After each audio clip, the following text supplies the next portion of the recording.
பெரியார் என்ன கேட்டார்னா, நம்மள மானக்கேடா ஒருத்தன் சொல்றான், நமக்கு சூடு சொரணை வேண்டாமா, மானங்கெட்ட வாழ்க்கை நமக்கு வேணுமான்னு கேட்டாரு.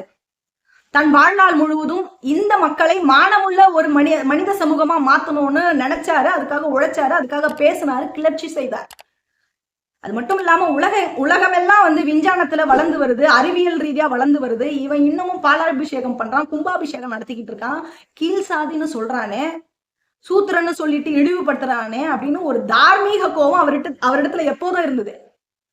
அந்த கோபத்தாலதான் மக்கள் மத்தியில கருத்தியல் கழகத்தை அவர் வந்து எப்போதும் பண்ணிக்கிட்டே இருந்தார், கலகம் பண்ணிக்கிட்டே இருப்பாரு, கேள்விகள் எழுப்பிக்கிட்டே இருந்தாரு. அதனாலதான் இந்த இந்துத்துவவாதிகள் கடுமையா இன்னைக்கு எதிர்க்கிறார். பெரியாருக்கு எந்த அரசியல் நோக்கமும் கிடையாது.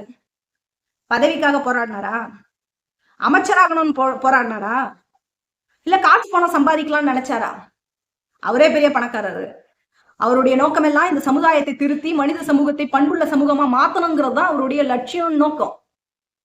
இன்னும் சொல்ல போனா ஆதி திராவிடர் மாநாட்டுல அவர் கலந்துகிட்டு பல்லர் பறையனா கூட இருக்கலாம், பல்லர் பறையன் அருந்ததியனா கூட இருந்துக்கலாம். ஆனா இந்த சூத்திரனா ஒருத்தன் இருக்கக்கூடாது.